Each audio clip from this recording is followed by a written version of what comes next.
workshops are like this, with few people, with the participation of external people as well. That could give contributions to our discussions. It's a topic related to the work that we are doing, but it's open enough that it can be discussed by people who are not very closely in line with what we are doing. And as you know, the topic is demand risk and how it should be properly allocated in scope of transport projects.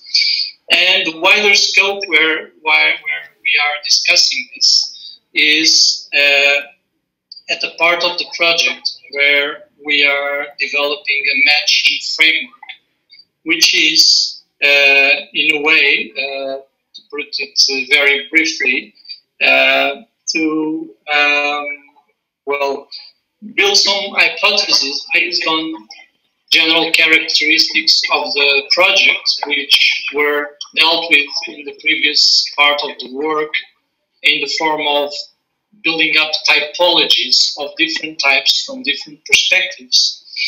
And based on this hypothesis,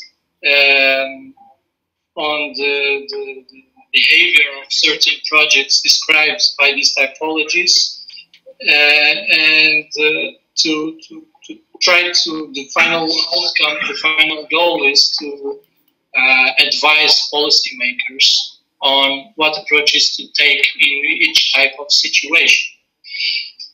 There are several typologies addressed, or perspectives, and here we have four. We have the funding perspective, the finding typology perspective, the governance one, and the business models typology. Why are these the typologies that are here? Because in a way or another, they were the ones who addressed or were closely related to the issue of demand risk. And in a way or another, they all took into consideration demand risk in the definition of these typologies of the project.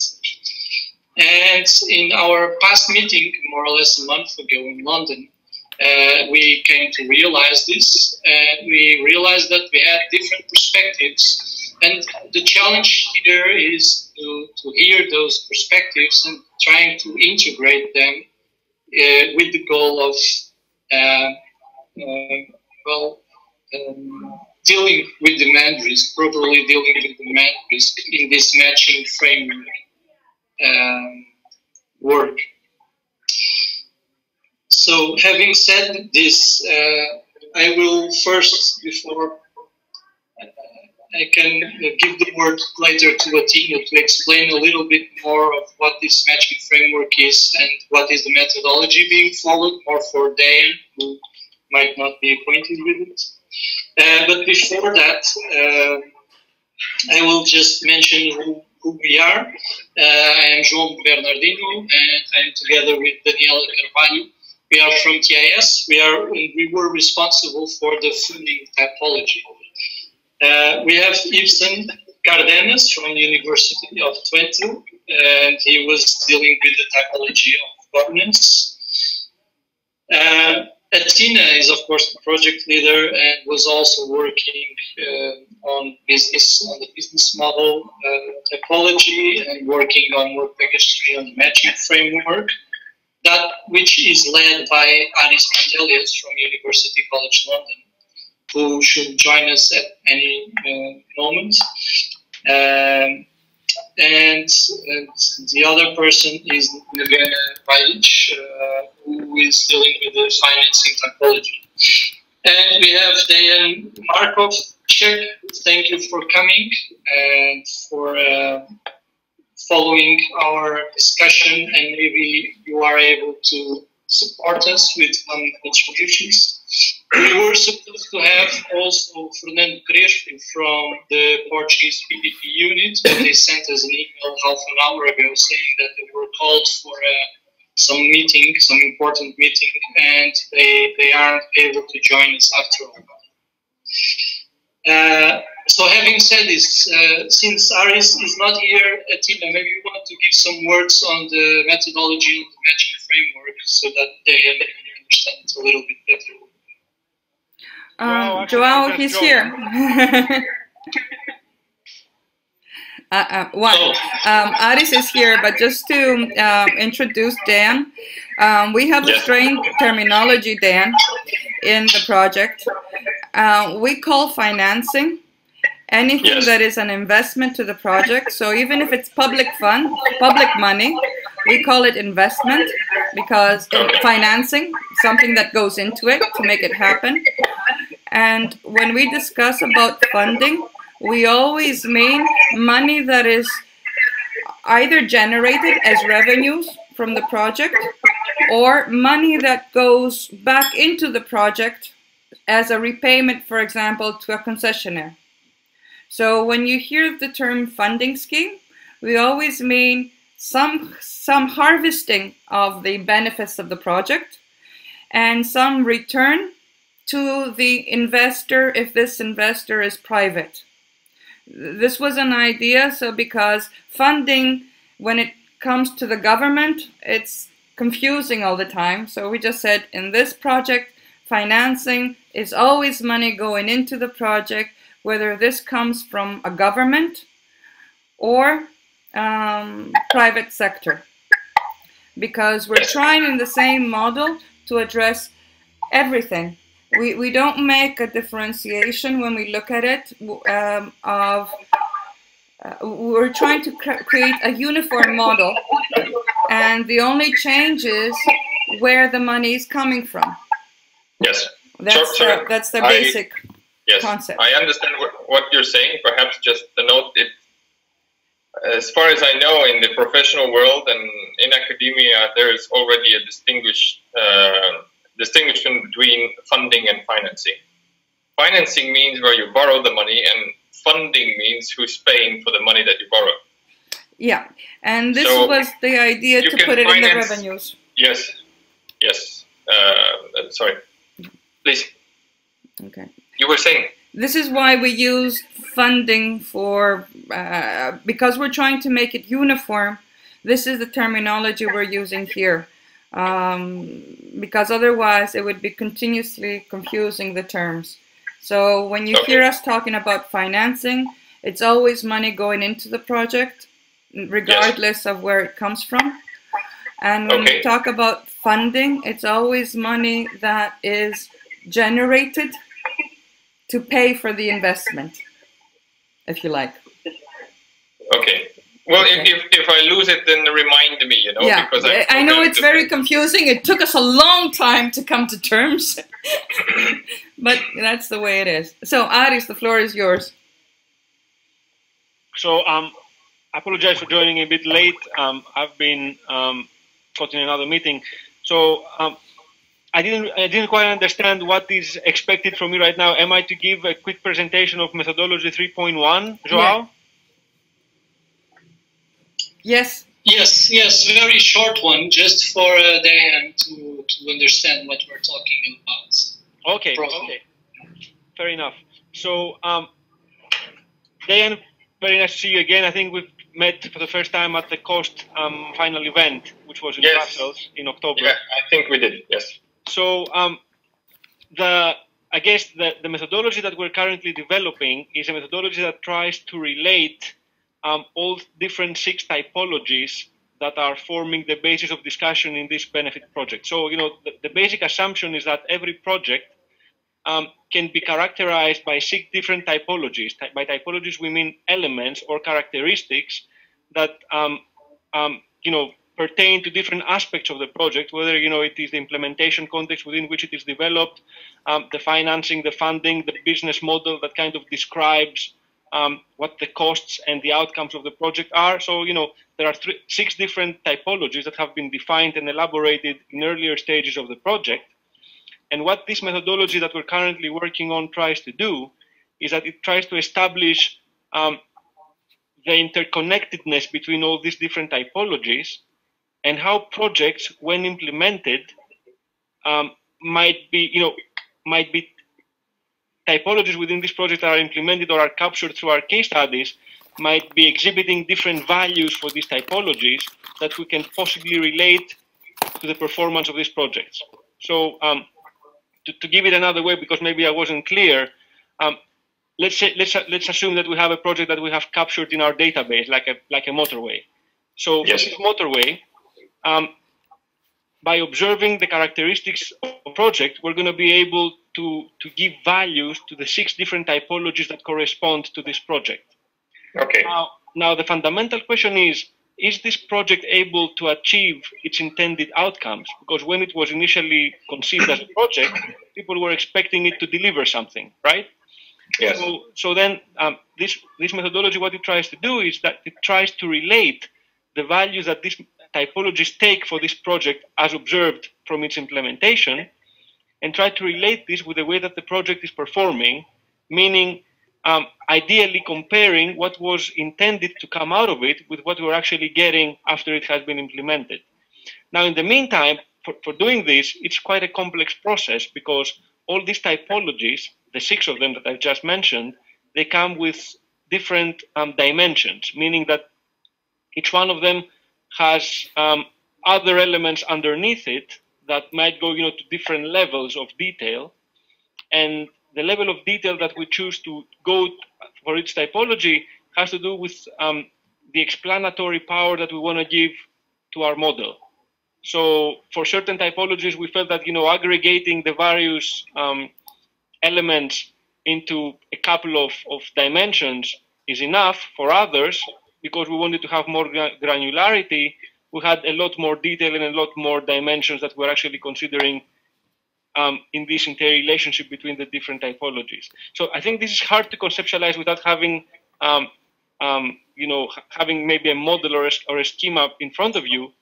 But this has been captured so far also in a matrix, trying to relate how each typology and each of its dimensions is interrelated with each other, with every other typology and every other dimension of each other typology.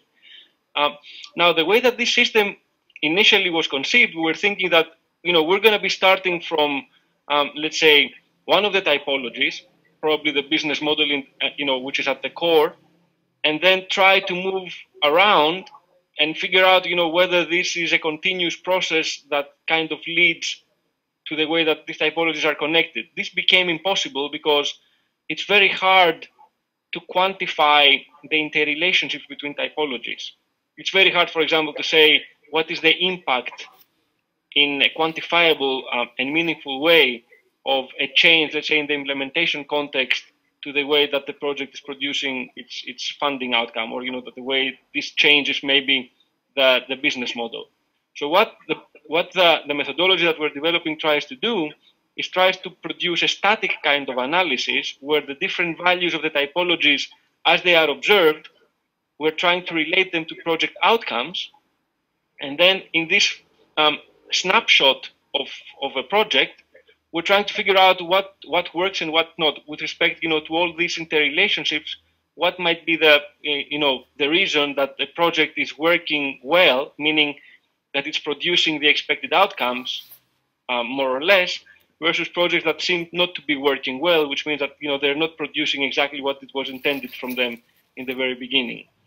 So it's a complicated process, as you might assume, and this is still work in progress. But I think that kind of summarizes very, very briefly, I hope, not entirely confusing, but the way that we're proceeding with this particular task. That we have 6 typologies. Each typology has various dimensions. We're mapping them in terms of how each one is related to one another, and we're trying to quantify them for each and every project, trying to relate the values that these typologies take with whether projects are meeting their objectives, their outcomes, or not. So this is pretty much the rationale. Okay, I think I grasped what you're trying to say. Okay. I think this is a very, very courageous exercise, to put it in politically correct language. To give you some examples, there have been numerous attempts in the past to try to figure out just how construction costs are moving for big infrastructure projects, you know, in deterministic ways. And people have tried artificial intelligence, fuzzy logic, regression analysis, all kinds of approaches to try to determine what drives the outcome. And just on the aspect of construction cost, we can say that by today, the last 20 or 30 years have not produced something that will be useful, at least in terms of major infrastructure, but there are some projects that are useful for simple buildings, for example. And that is where you are probably familiar with building information management software and so forth. So gathering from what you have told me, it's a very, very difficult exercise. And I also, to relate to some of our, let's say, recent experience of the ITF, we had a roundtable on ex-post analysis of major transport infrastructure projects in around the globe. And as you probably are well aware and well know, most countries, or very few countries, and even those on very few examples, actually do ex-post analysis that allows us to get some insight on the ex-post performance of the projects to actually try to find out what works and what doesn't. But even that is very difficult because the projects are not static in space and time. They develop, and you also lose data if you don't have a mechanism in place that collects data as the project is evolving. So I fully agree with you, and yes. you know, the approach is at this point largely qualitative. So although we're going to be giving values to these typologies, as mentioned before, these are by no means purely scientific in a way that, you know, we can extract for all of the typologies at least solidly numbers that come from, let's say, hard theory or anything like that. But at the same time, we're doing at best in certain typologies, for example, we are able to utilize international indicators that do take values and are well established, you know, in terms of time series. So, you know, we're trying to take this into consideration. In others, we're just trying to translate qualitative information that we have for projects from the public domain or from our data collection activities to something that can be meaningful with respect to explaining how this typology might take values, and then try to relate this to project outcomes. So it's obviously an ambitious task, but I think yes. If you know, by the time we conclude with this deliverable, hopefully during June, and we'll be able to share this, you'll have a better idea of where we're standing. It is ambitious, obviously, and I'm not claiming in any sort of way that this is going to solve all the problems, but at least it's an attempt to try to relate all these things together in a way that is different than what, you know, to what has been done so far. So in a way, I think that's the merit of the approach. Okay. Sure. Even if it helps us to understand better how things are interrelated, our challenge is always how to explain to the policymakers things in a way that is transparent and understandable. Okay. So if you can come through your typologies, which may be complex as they are, to something that is more simple and understandable and allows you to derive some key aspects. For example, like you have in a lead indicator analysis, you know, you build on a number of aspects, but then you condense those aspects into a few pieces that help explain to you what drives the outcomes. Even that will be very, very helpful. I think that's our goal. Yes. In the very low version of our goals, and the less ambitious one, is to set values for these typologies and then create, if you like, clusters of cases which have similar values, qualitative values, or the values we come up with. If we can prove yes. that similar values correspond to projects with similar performance, that's a huge step, if you like. Yes. Because yes, that's then the courageous part.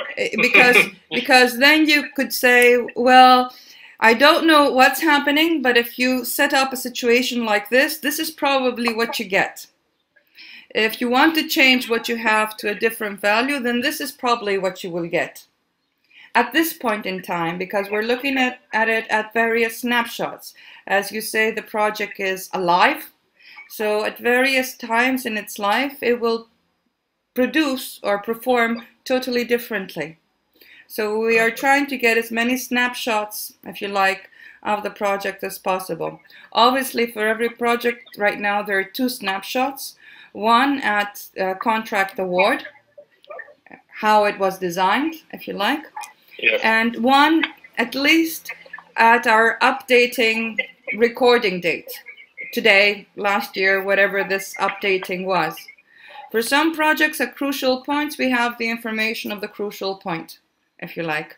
Renegotiations happened there. That was the situation when the renegotiation happened. These are the typologies there. And some trial runs at least show that when you have huge changes in your values, then you have this break. So when we go into our next step after we set it up to test it, hopefully we will find ranges where a change of the value of the typology will break the project, quote unquote, lead it to renegotiation, lead it to some sort of failure, some sort of need. So we will hopefully see this. The next step of the ambition would be to be able to describe every typology with respect to a risk profile. And then make the assumption that, well, you can have various typologies there, various values, but their risk profile should be matching all the way through. You cannot have a mismatch in the risk profile of the various elements that come into the project. So, for example, your implementation context, which is your microfinancial environment, cannot be no risk, and then you can have a very risky project. For example, you cannot have a very risky microeconomic. This should be coming out. It's a logic that should be there, for example. Anyway, just to come to our today's discussion, yes. Within these dimensions that every typology has, some of them have to address the allocation of risk. And how, yes. Now, well, on the various risks one can list across, it's important to describe the fair allocation of risk or the proper allocation of risk and compare it to what has happened. Now, on various risks like construction, one by definition would say that this is not a risk to go to the public sector because they don't have the management technical skills. It should be a risk going to the construction, the technical sector, for example. But when it comes to demand risk, this becomes more problematic of who can manage this risk. Can you pass it over to a third party? Should the public sector always keep it? Under which conditions? And so on and so forth. This is something that goes across everyone in this group. For example, it goes across the financing typology, because there the financiers have a perception of what is fair allocation of demand risk, which is the crucial risk for them. Ibsen and team working on governance are the government's part, which again looks at how demand risk is allocated. Joao, looking at the funding scheme, there is a risk on how your repayment scheme is there, depending on the demand risk. When our team does business models, again there has to be of who's managing your demand in the traffic is another yes. allocation that we need to look into. So the idea here is to go through them and identify scenarios, because throughout these typologies, we all need to have exactly the same strategy.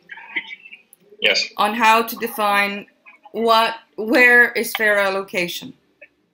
Because one of the crucial parts now in this task that we're doing, developing this framework, if you like, is apart from how these combine, we need to streamline ourselves, and when we make the scenarios of qualitative allocation of values, we need to be very strict that we all have exactly the same approach. Okay, so how do we approach this? Do you have some questions for me, or would you like me to give you my exposition and my view of the demand risk treatment? How would you want to go about this? I can propose that we give our very small presentations on the approaches of each typology and maybe new reflections that we might have done in the meantime since our last meeting.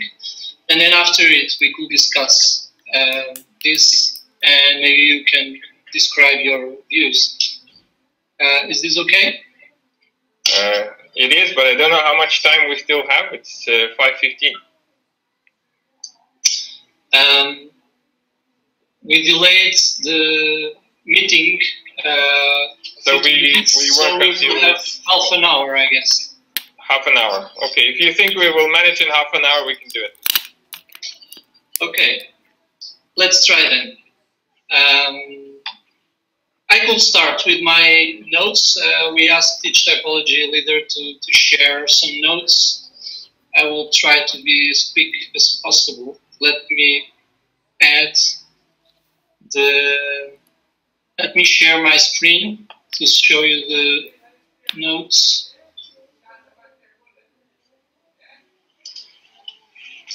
Okay, can you see it? Yes, I see it. Okay.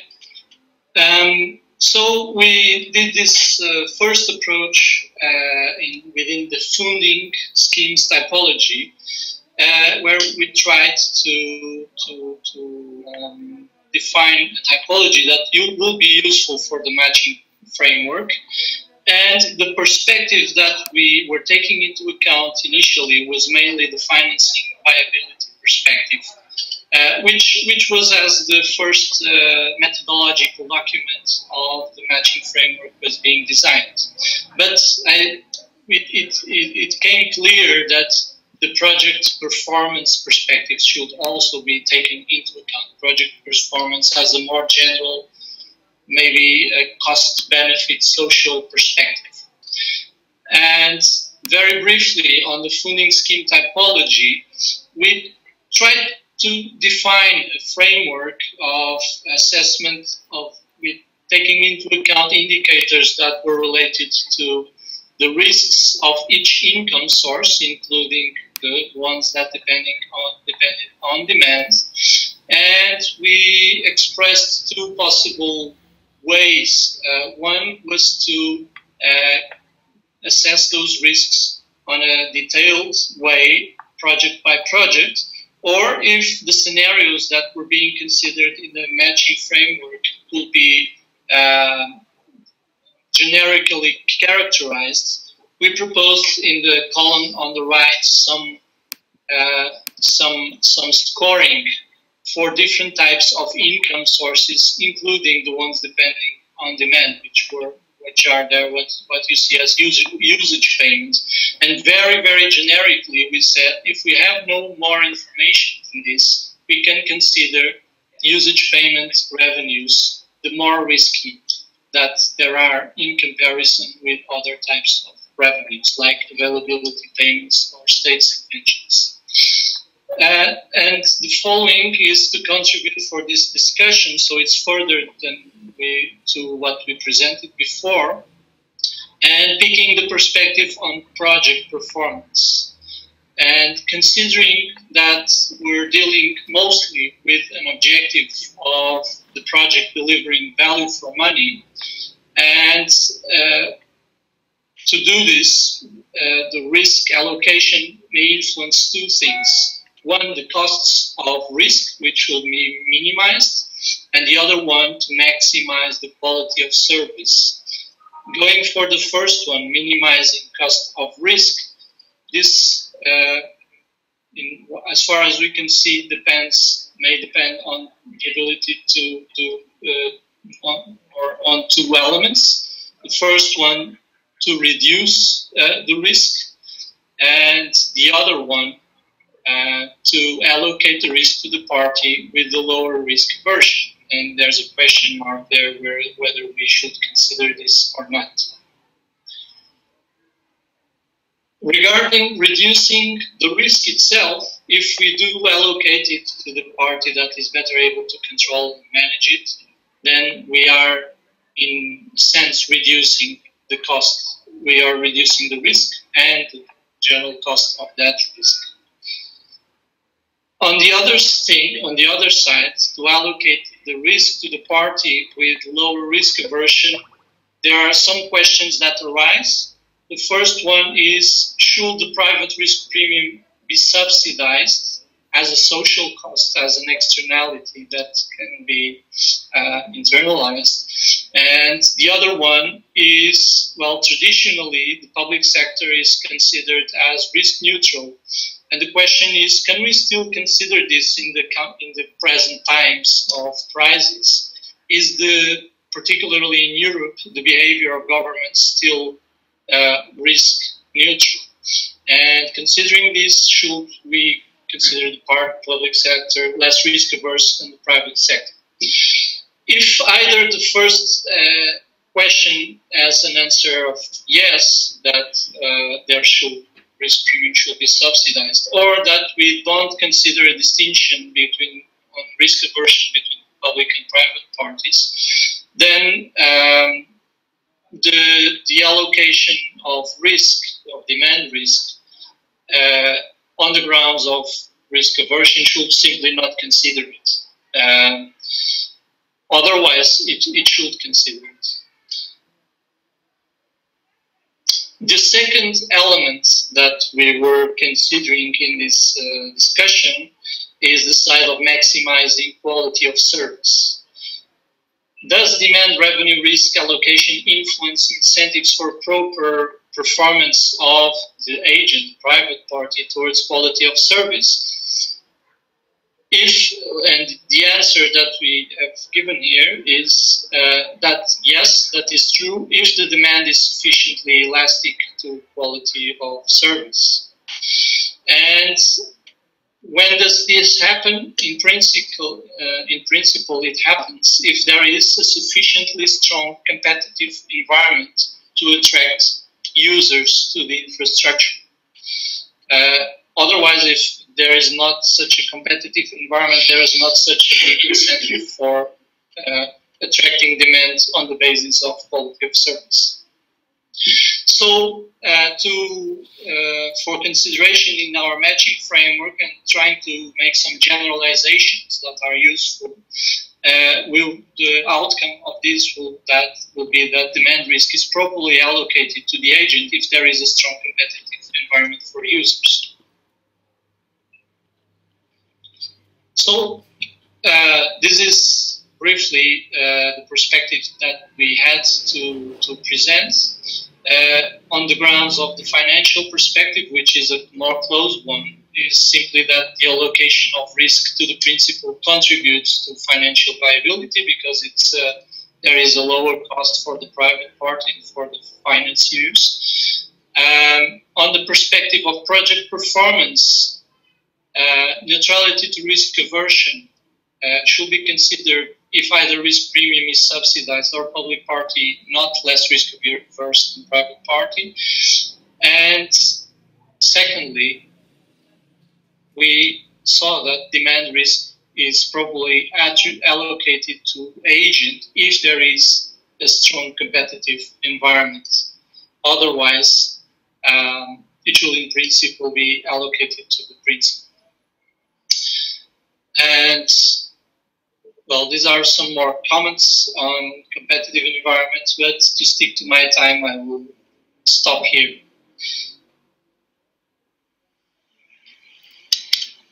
Thanks, John. I'm trying to stop the sharing, and I will pass the words to some other typology. Maybe Ibsen, do you want to follow? Yeah, it would be a nice match, I would say.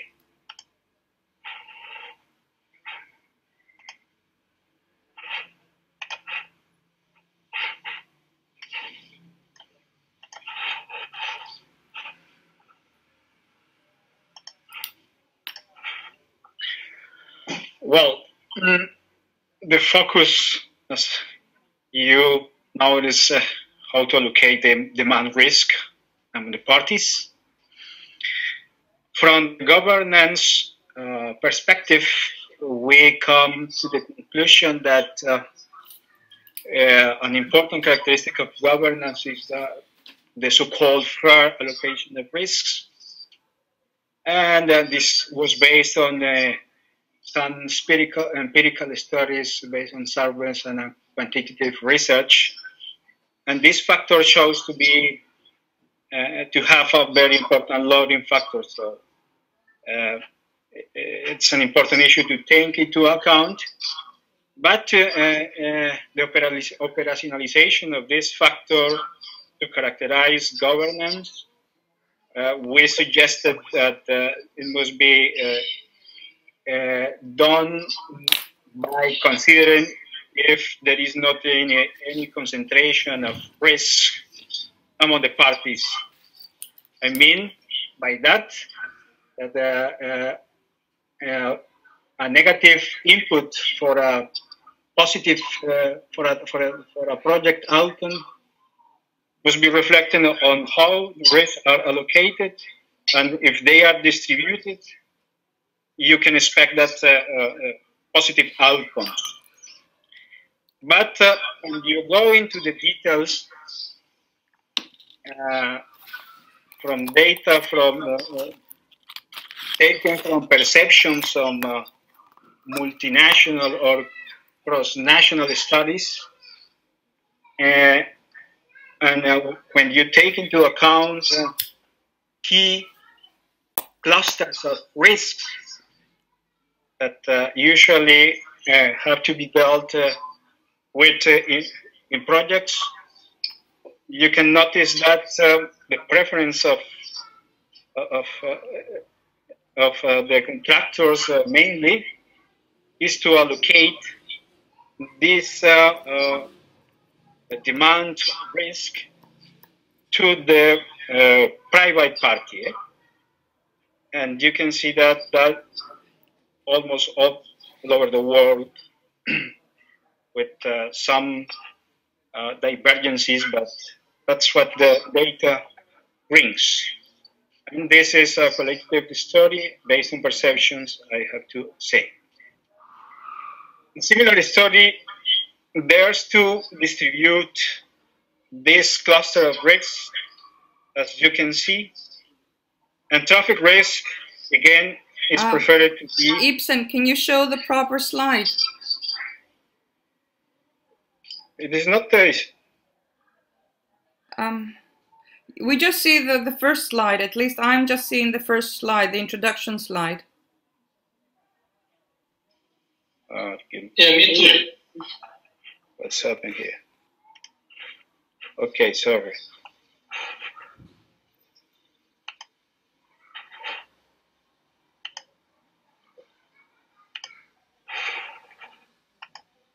No, you were sharing it. You just need to have it on a progress it normally.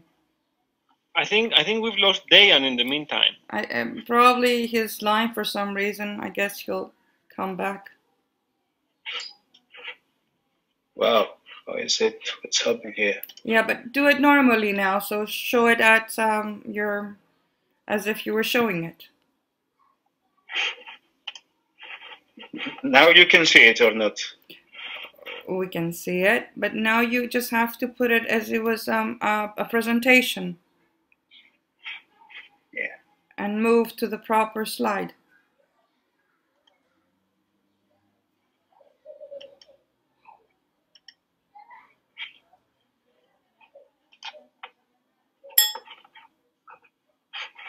Wait a minute. Ah, Nevena is here. I don't know what happened here. Nevena, now that it's only us here, not Dan. Very sexy picture.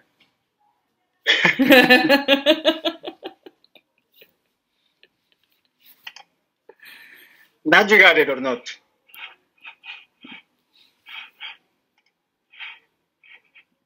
You're able to see it or not? Yeah, but but you're not showing us the other slides. Move it down a bit so we can see them. Move to the next slide. Yeah, I'm doing that, but it's not being shared. Yeah, but why don't you do Oh my goodness. I pick a screen share. Yeah.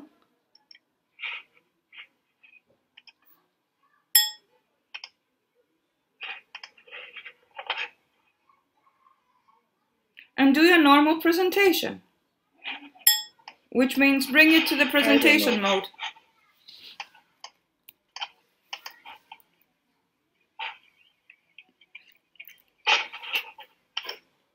Hi, you guys still there? Yeah, we're still here. Tina, your sound is off. Yeah, we are all here. I apologize, but we lost connection. No problem. Out of my power. I had a feeling in which direction the presentation was going, but since we could lose the connection again, it's probably that I expressed my views. or we can continue. Also, to take advantage of your presence, since we are running out of time, I would suggest that. Yes. Okay. So I did quite a bit of reading on the subjects of risk and financial perceptions of risk, and also on the consideration of the risk premiums on the public sector and the private sector, which was one of the last things I saw before the connection went down. You know, should the state be considered risk neutral, and should we pay the private sector risk premium and so forth. As far as I know, there are two schools of economic thought on this.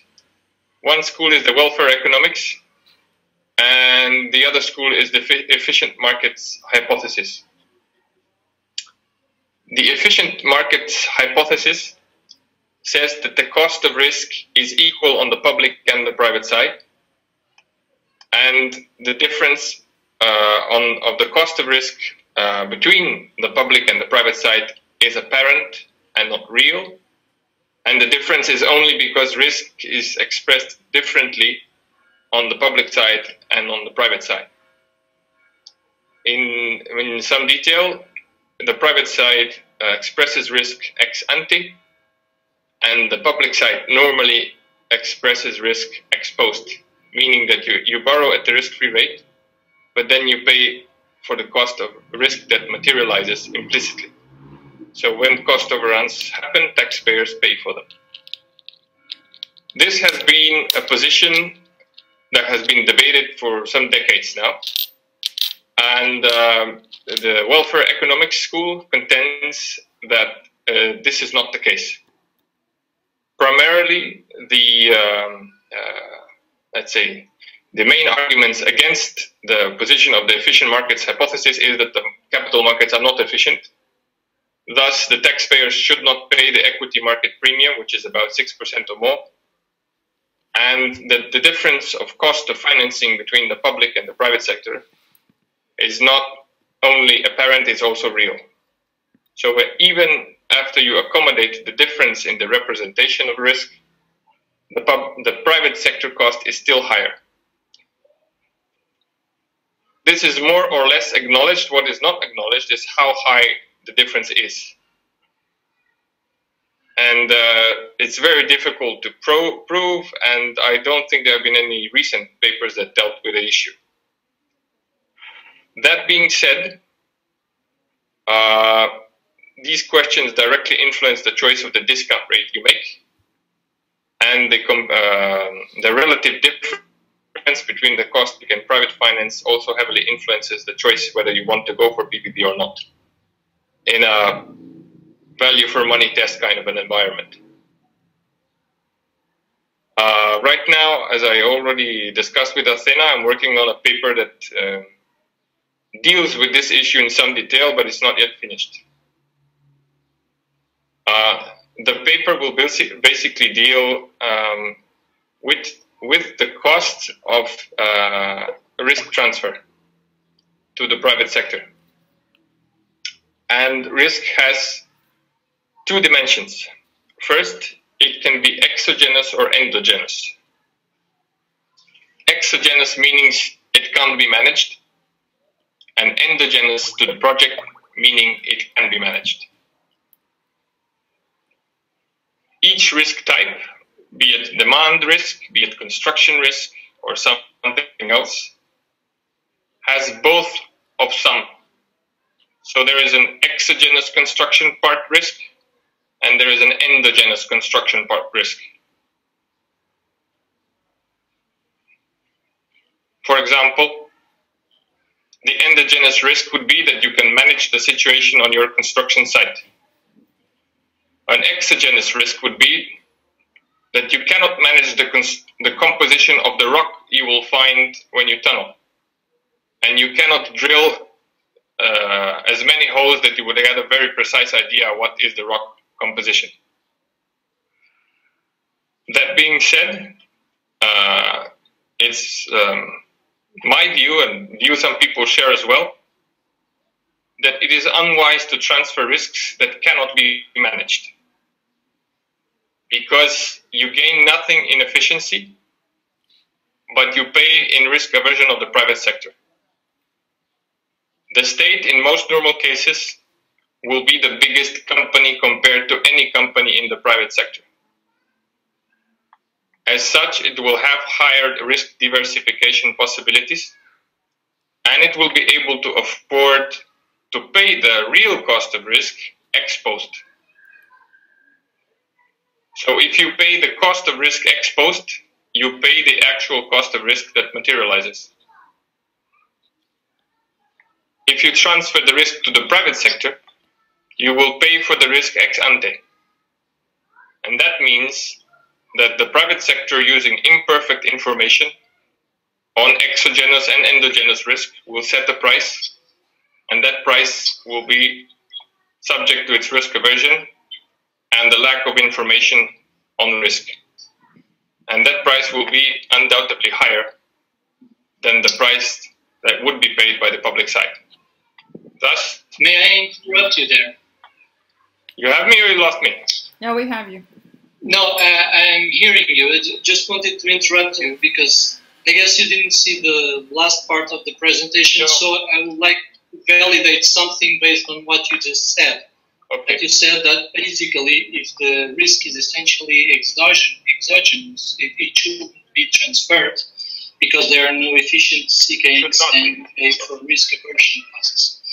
And the conclusion that I made was that in the case of risk of demand, if we are in an environment where there is high competition for users of the infrastructure, and thus there is elasticity of demand, which can be managed by the private entity through delivering a higher quality of service, this is an efficiency gain. So in this case, the risk can be properly transferred to the private party.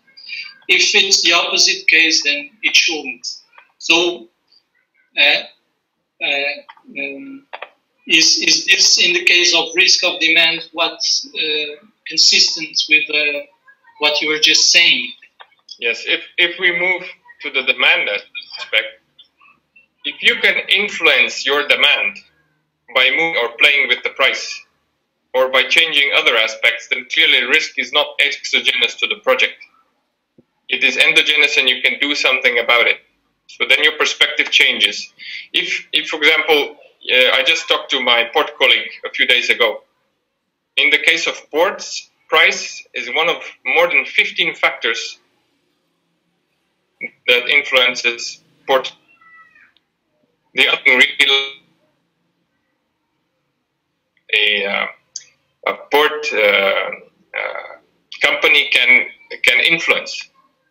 It is quite a different situation in the case of a motorway section. You don't have the freedom to move prices very much up and down. You are part of a network, and there are other constraints.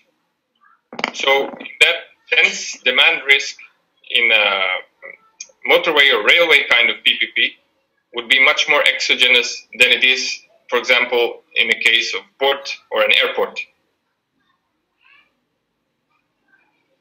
But I think this decomposition in whether it can be managed or not is crucial in whether it should be transferred or not. And then there is, of course, the third aspect, information about risk and how detailed that information is.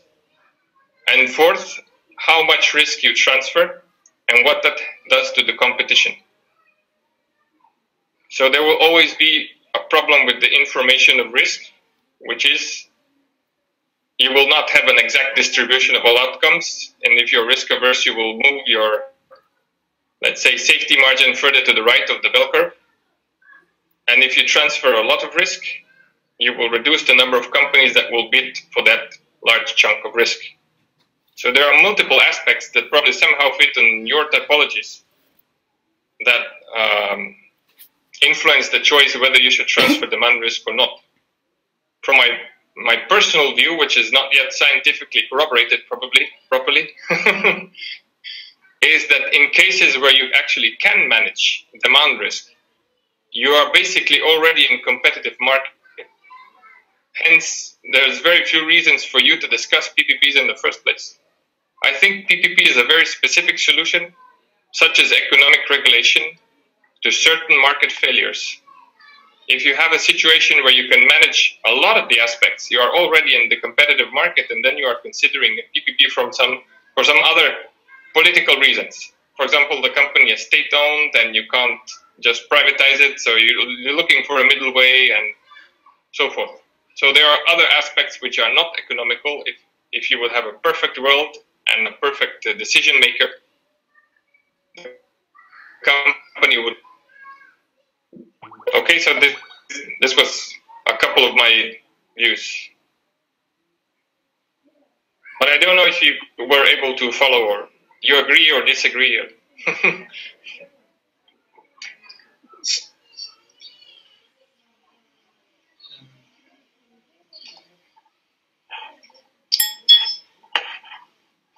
Well, I think your conclusion was pretty much in line, I guess, with the conclusion of the presentation I gave. What you added was that you added some elements on how to distinguish whether demand is endogenous, more endogenous or exogenous, depending on the transport mode and other factors. And probably that's where we should have to explore in benefit more in order to achieve a more detailed approach in this matching framework. Yes. I mean, at least in transport, as far as I know, in cases such as rail and road, it's not completely exogenous. You can do a little bit, you know, you can influence your return on the project by constructing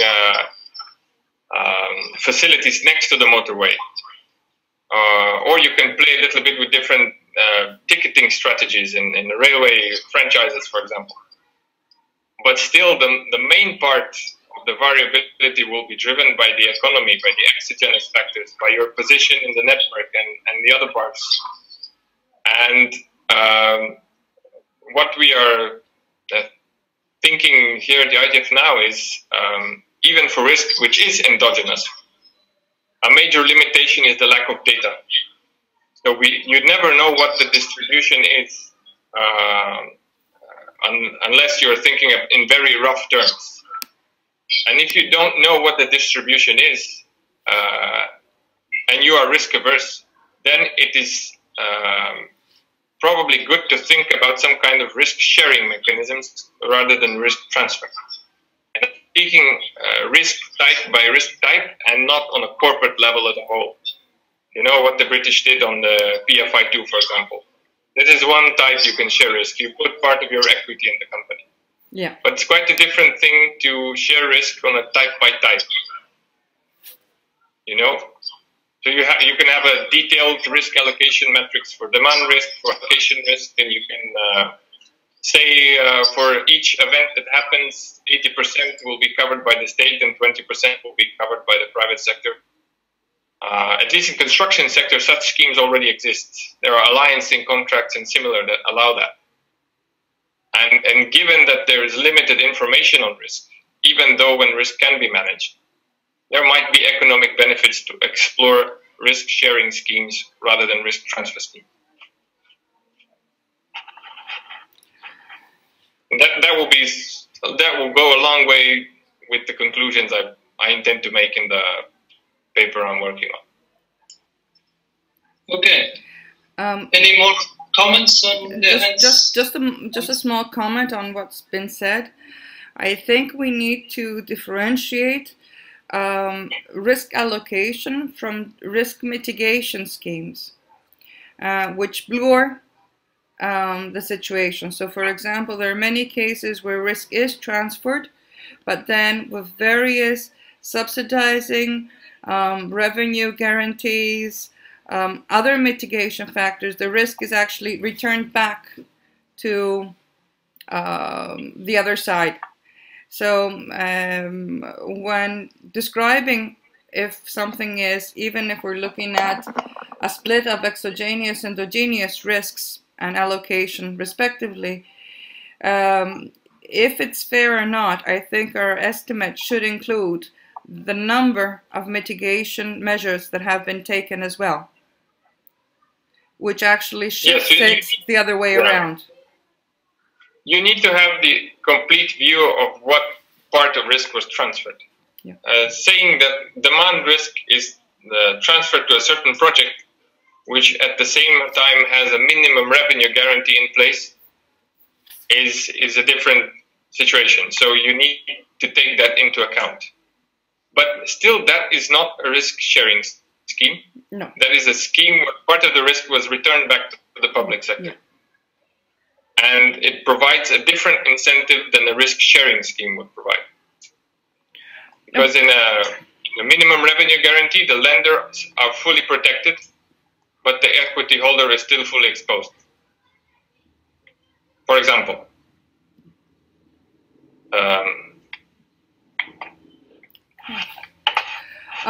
João, up to you. Next.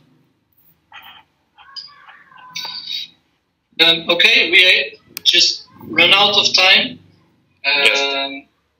I don't know if in case the benefit partners present could continue some more minutes. And if from your side, then you have to leave, you're free to do so, or just continue with us for some more let's say time. I have 7 more minutes. Okay. You can spend. Okay. So I would propose that we continue with the presentations as briefly as possible, and going to the main conclusions, and maybe making some relation to that what has been discussed until now. So Ibsen, it seems that your screen is working now properly, because we can see the other slides. So go ahead. Yeah, just to recap what I was saying, there exists evidence that based on preferences that says that demand risk must be on the private party, but there is still some reservation about those studies because they do not fully consider some rules that are in the literature as well. And that indicates, for example, that an optimal risk allocation depends on the awareness of the risk, depends on the capacity to manage those risks, depends on the capability to deal with the consequences, depends on the desire to take the risk, and depends on the possibility of the incentives given to the part taking the risk. These are the issues that perhaps Joao raised at the beginning, but there is one that was not considered. I just question, why is the issue of the awareness of these risks? And as this, there is another set of rules that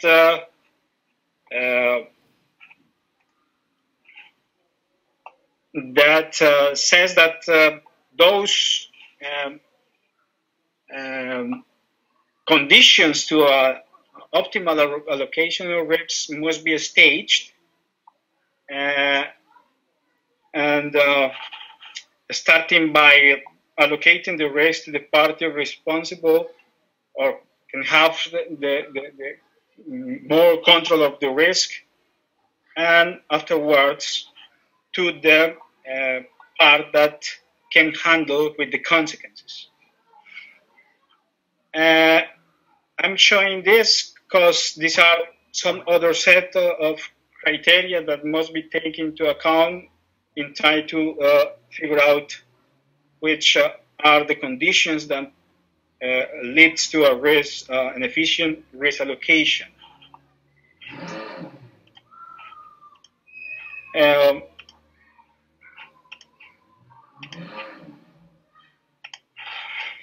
So, based on in this revision of literature, we maintain that the governance typology must be characterized as we already have proposed, in the sense that there mustn't be a concentration of risk on both parts. And perhaps the other dimensions of risk, where demand risk is a critical issue, must have another resolution. And in investigating the conditions that lead to an optimal outcome of the projects, we suggest to use the data we already have and investigate that by using multivariate analysis that can analyze the influence of these contextual factors in a proper way. Sorry, can I just interrupt since my time is running out? Yeah. And after I will say goodbye. Okay. Is this hypothesis one? This is a statement that is already, I would say, rejected by much of the empirical literature, at least in traffic demand forecasting. As far as I know, all the studies that reviewed other studies in traffic forecasting show that private sector demand forecasting is no more accurate than the public sector forecasts. Hence, neither side has a good idea on what the demand risk is. And as we can tell from the Australian experiences, there are plenty of examples still where even on the private side, the, let's say, gullibility of the investors is taken advantage of by the sponsors, meaning that the numbers are still being played, and just transferring a project from the public side to the private side does not prevent the problem of white elephants. And we're not even speaking here about the cost of this transfer and the fact that demand risk is uncertainty combined with risk aversion and so forth. Yeah, indeed. But it is just an hypothesis, and I would say that we got the data to try to figure this out. Okay. And I got the feeling that most of the studies didn't use this multivariate analysis, that is the way to somehow analyze also the conditions in which this, for example, hypothesis can be rejected or otherwise accepted. But what I'm just saying is we have the data and we can figure out which are the conditions or contextual factors that favor a positive project outcome when a demand risk is undertaken by the private party. And you can, again, formulate some other hypotheses in the same way, I would say. So the data is there. We recommend to use this multivariate analysis as perhaps Kuhn and sometime last meeting proposed, because of course, despite the large evidence on perceptions and the studies you mentioned, it is not clear that just this proposition by itself, without considering the contextual factors, can be rejected or accepted. Okay. Others in the same line. Thank you for this presentation and thank you for the discussion. I think we might have some interesting sparring in the future about the topics you are raising. I also thank you for the feedback. And I have to disconnect now, but hope we will stay in touch in the future. Dan, thank you. Okay. Thank you. Dan. Thank you. Dan, we'll be in touch. Just 2 minutes, we'll be in touch. But you have saved the day for Milano, right? Lost him. Okay, guys. Nevena? Yes. Yes. Hi. We haven't heard your voice yet. Hi. Let me try to turn camera on. I don't know if... Oh, it's too dark.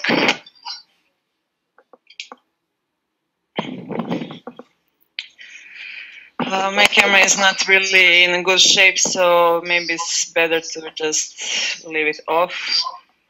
I'm sorry I joined you a little bit late, and but I really enjoyed this Marco presentation, and I think he really posed a good perspective on how to observe demand risk and possible allocation. And my thinking about the first question, which party should take the risk, may be observed on who is creating that risk. So if those are end users, do you really can manage them, control them in order to control that risk, or is it like companies, cargo companies, shipping companies? So maybe you can, in a certain way, control that risk, and just to maybe observe the problem from the other side. That's the point. Risk aversion regarding financial terms is a relevant criterion, that's for sure. And incentives which are related to the risk allocation is it is important in financial perspective, because allocating demand risk, as Marco mentioned, has its price, and its price is usually regulated with insurance or guarantees, and the party who is issuing those instruments are paying them. So that burden can be really significant in financial terms. And I'm not sure, Aris probably already provided some discussion before he left. Could I show you a graph? Sure. So Let me... graph.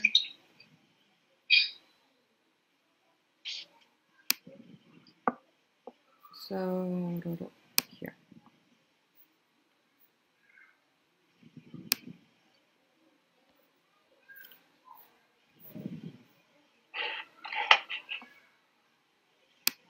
Is that okay? Can you see it? Yes, that's from the paper you have sent. That's from the paper I sent. Mm-hmm. And do you see the full screen now? Because I put it full screen. So, is it full screen for you? No. What do you see? You see parts of it. Is that a well, full screen I see now? it, but I not really. Okay, I can open your paper. Actually, I do have it already open, so I will. Okay. May scroll. Okay. Okay, I have it. Okay. Basically, it's including more or less what we have discussed in a way, but it's looking at it from the actual business perspective. So the one first aspect is what the scope of this activity is. So whether the idea is to provide a service or to create a business development. So for example, your motorway is just providing business, if you like, a service. While your port could be either way. It could be describing, it could be, you may have selected a particular concessionaire to bring cargo to your port, and he is also, for example, contracted for a specific level of throughput. It could be the same for an airport where you have discussed or designed it for developing business and you have selected someone who is in that scope. But his activities will be enhanced or reduced based on if this asset he has is a natural monopoly or a contractual monopoly. So for example, if you're giving the only airport, international airport in the region to someone, then this is a large monopoly in a way. So he has strength to control it. While if you have a motorway and there are so many parallel other motorways, then you're on the very low side and you have less strength there to manage your demand risk. And then it looks into what the network impact is. So if you're integrated with the rest of the network, this integration enhances your monopolistic situation or does it reduce it? And basically goes through various steps to actually go to one assessment, whether it's more endogenous, if you like, following the previous discussion, or more exogenous, the demand risk. So from the concessionaire's point of view,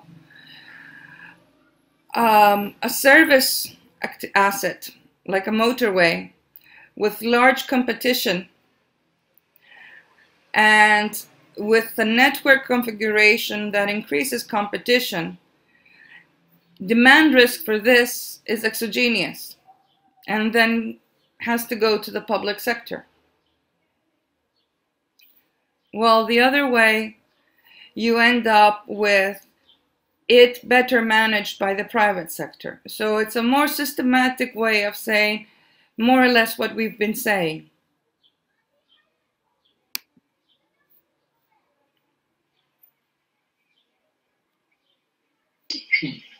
Shouldn't it be the other way around? So if you have a small, high level of monopoly and small competition, that it is better managed by public sector rather than private?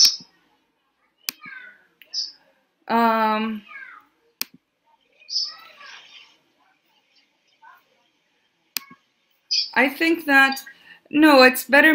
The management It's better managed by the private sector when they have more control. So if you're a private sector and you have a monopoly situation for your infrastructure, then obviously you have more control over it. In some cases, it's all passed over to the private sector for this. Think of the situation of ports, for example, where you specifically select a shipping company or a terminal operator, let's say a shipping company in many cases, just because you know they will bring traffic to your port. They will bring the business. Or international terminal operator, because you know they have the business or the background to make it attractive. And then ports by definition are rather monopolistic. Their positions in the world are very specific. Obviously, some of them, if you have 2-3 ports in a row, they have competition between them, so they're not monopolistic. And if there's a good interconnection behind them, then they lose their monopolistic power. So for example, if you like, you have concessions at the port of Antwerp and concessions at the port of Rotterdam, right? They are usually managed by some big shipping companies, which have full control over bringing their own traffic there. So what traffic is going to go through Antwerp per terminal is more or less depending on what the companies will do, full control. But for the other companies, for example, because these two ports are too close together, they're not in a monopolistic position, so they're reduced. Hinterland connections make them easy to connect to any other, so they lose their positioning. Well, if you have a road, on the other hand, you know by definition that a road has alternatives to use. It's practically never monopolistic, apart from various situations where it's either contractually set like that or any other alternative is far lower quality. And the traffic, even if it does have a lot of traffic, it can manage traffic through pricing if you have a lot of traffic in general. But if there's not traffic going from point A to point B, you can't bring traffic to your road. It's a microeconomic figure if traffic will move. So there's really no ability for the motorway operator to manage the demand. And when we say manage the demand, I think we should look at the situations where demand is low. What can what can a motorway operator do to increase demand when demand is low? They can reduce the price, make it zero, no tolls, no nothing. But still, if it's a recession period, the traffic's going to be so much. There's nothing they can do to increase the traffic, bring more traffic. Well, if you were a port operator, even in a concession period, and you were the shipping company, you can bring your traffic to this port. It's your decision, in a way. That's why that's the difference we have in the approach you were thinking.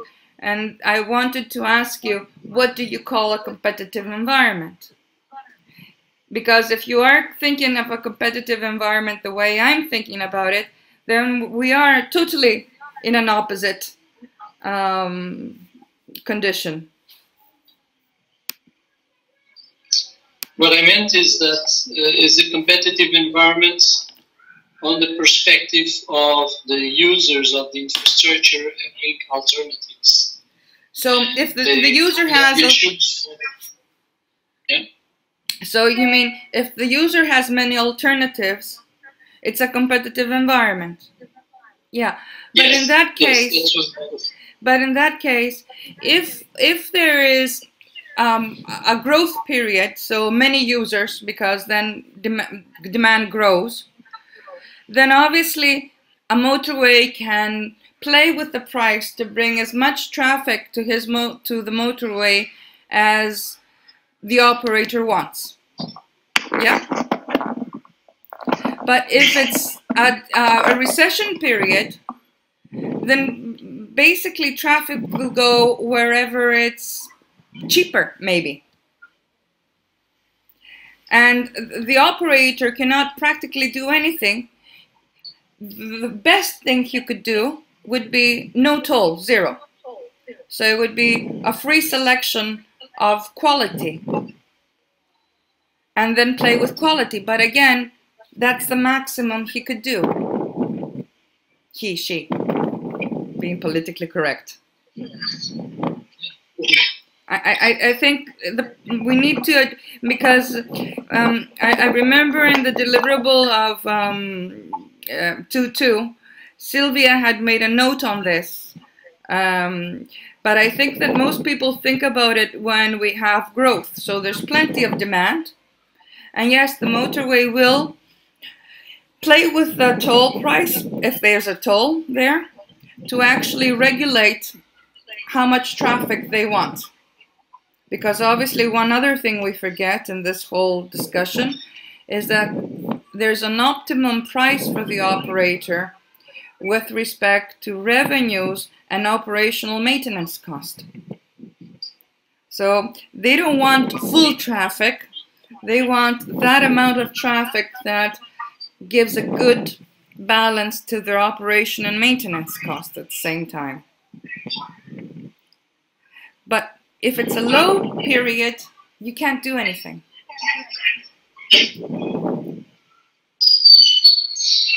Well, the way I put it in the presentation before coming to the competitive environment elements, I put it in a different way. It was the elasticity of demand to the quality of service. And what you're describing is a situation where there is no elasticity to quality of service. And indeed, in that situation, it's not efficient to pass the demand risk to the private party. I think we are in line in this. Yeah, we need to think about it this way. Like a motorway, what can they do? They can play with price elasticity.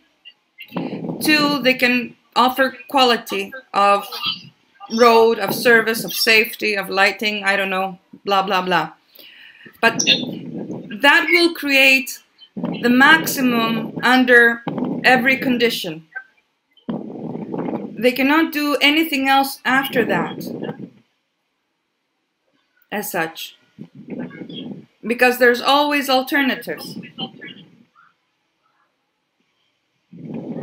I mean, if you look at the Attica tollway I sent you, example, small discussion I sent you, when the motorway opened, it overshot 40% on forecast. And that was huge. So right from 2-3 months after it opened, it went to the maximum toll it could have. So it opens in 2001 in June, anyway, spring, something like that. And over the summer, it went to the maximum toll. The reason was they wanted to diverge traffic. They didn't want all this traffic on the road. Ever since, they have exactly the same price. It changed only 10 cents because there was a VAT increase in between.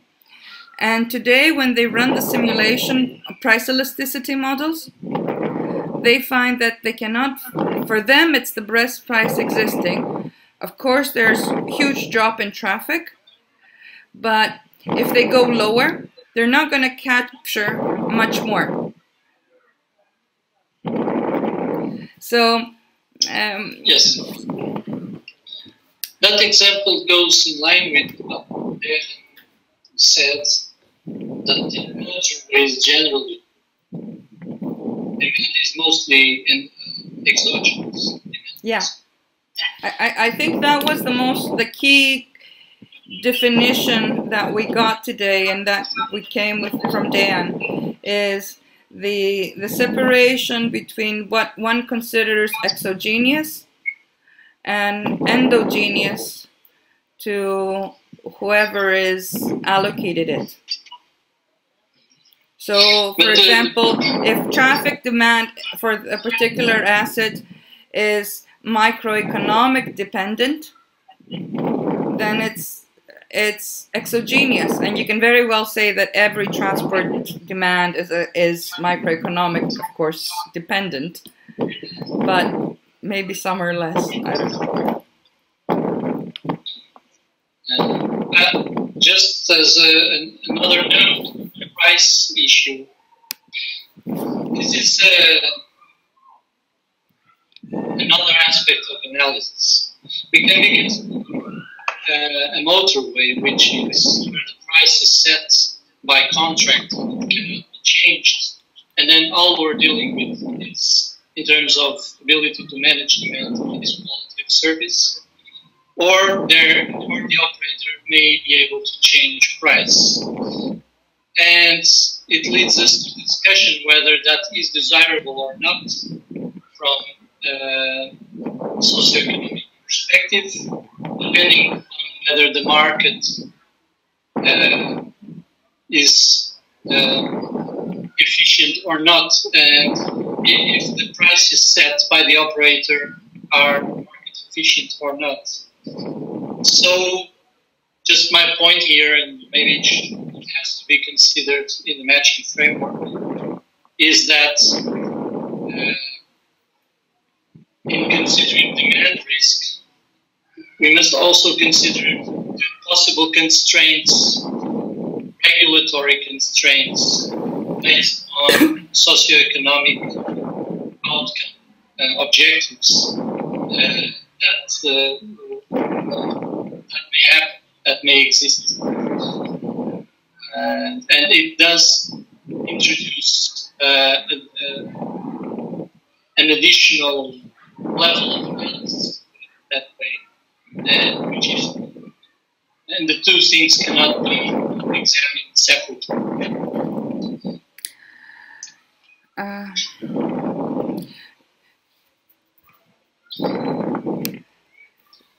I think you're very right in this.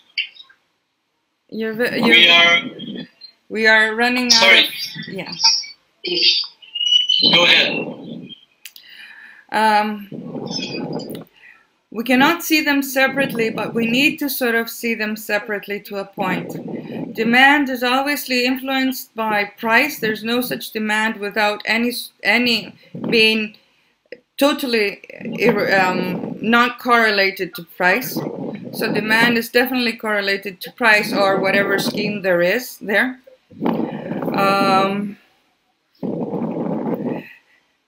So maybe we should be factoring that in, meaning demand risk allocation, yes, but who is setting the price? Because it's part of the control. So if price is controlled by someone else, then it's an exogenous factor for the one managing it.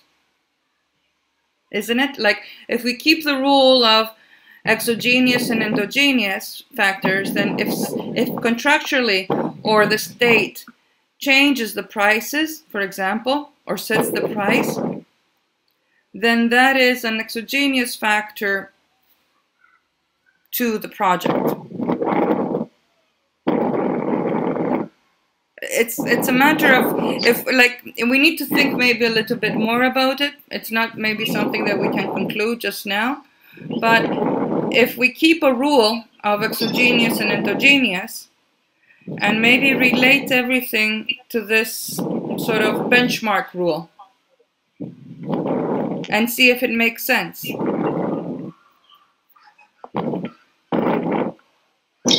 Yeah, I agree.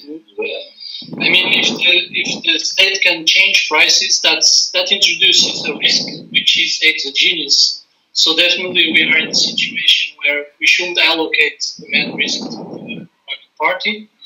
But there are also situations where the price is defined by contract in a very stable way. So pretty much depends on that. But like you said, endogenous versus exogenous risk division is extremely useful in this assessment. One point, just for one last note, is that I guess it's inevitable that in the transport sector there are exogenous factors contributing to demand risk. But as long as there are endogenous factors as well, it might be still efficient to allocate the risk to the party if they are sufficiently important. But the exogenous risks will, in principle, always be there because of macroeconomic factors.